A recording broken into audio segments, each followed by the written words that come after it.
अफसरों के लिए सोने की खान है ये।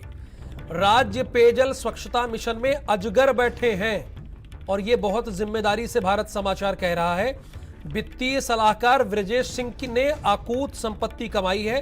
करोड़ों करोड़ के चेक काटता है वित्तीय सलाहकार।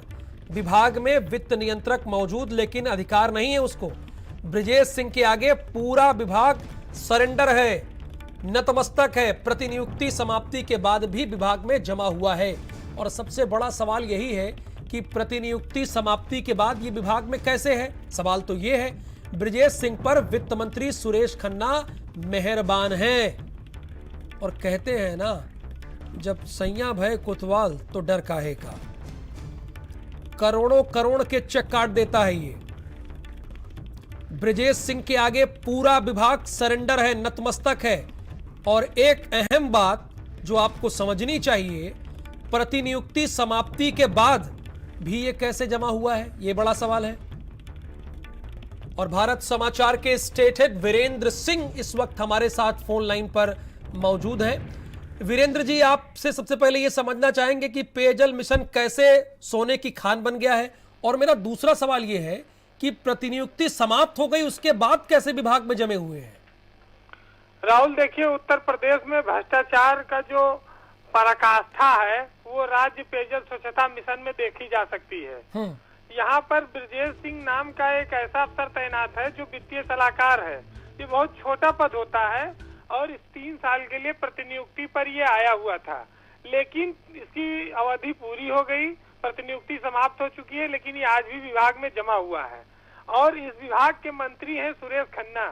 2 प्रमुख सचिव संजीव मित्तल और राधा एस चौहान, इन लोगों ने मंत्री को इसको हटाने के लिए फाइल भेजी और मंत्री बार बार उस फाइल पर अभी प्रतीक्षा करें लिखकर वापस कर देते हैं, टर्न डाउन कर देते हैं। तो ये एक भ्रष्टाचारी अधिकारी को मंत्री के लेवल पर इस तरह से संरक्षण है।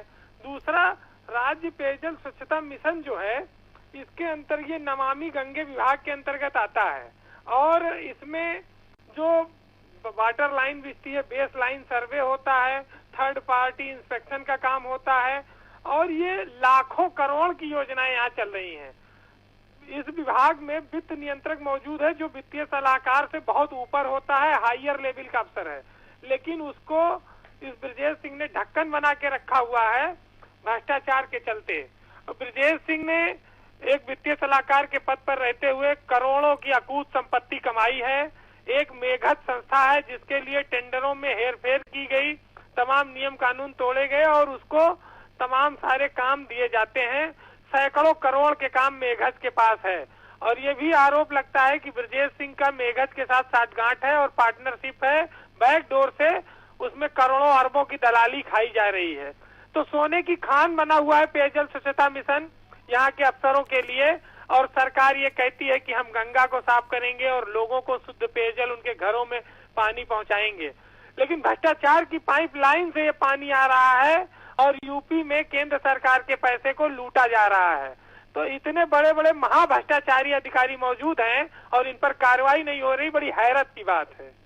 वीरेंद्र जी, जब संजीव मित्तल और राधा चौहान ने लेटर लिखा और बताया कि इनका तबादला होना चाहिए, तो उन्होंने कुछ खामी पाई होगी तभी तो लेटर लिखा जब उनसे बड़े अधिकारी हैं। फिर उसके बाद बार बार फाइल क्यों लौटाई जा रही है? देखिए, ये सब क्यों होता है इसको हर आदमी जानता है। जिसके पास ताकत है धनबल की, भ्रष्टाचार की, वो सरकार के हर नियम कानून को धता बता देता है।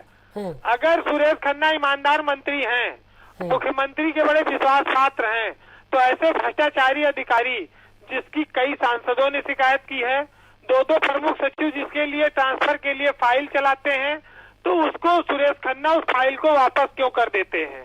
उत्तर प्रदेश के वित्त मंत्री सुरेश खन्ना इतने बेईमान अफसर को कैसे विभाग में पाले हुए हैं, जिसने करोड़ों की संपत्ति बना ली है, अकूत संपत्ति का वो मालिक है।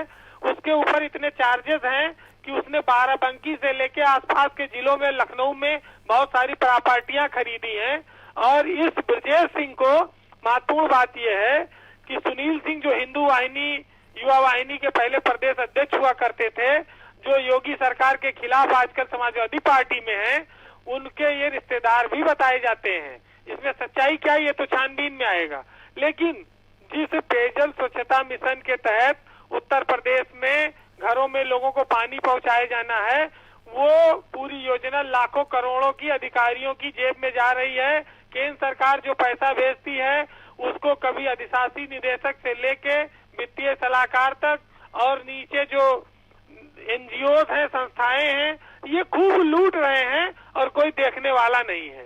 जी बिल्कुल सही बात है। भ्रष्टाचार पर जीरो टॉलरेंस की बात होती है, लेकिन हमारे स्टेट हेड ने बहुत आसान भाषा में आपको बता दिया कि 2 सीनियर अफसर्स और कई सांसदों ने इनकी शिकायत की है, लेकिन इसके बावजूद इन पर मेहरबानी क्यों? यह बड़ा सवाल और अहम सवाल है भारत समाचार का। बहुत शुक्रिया हमसे बातचीत करने के लिए आपका। योगी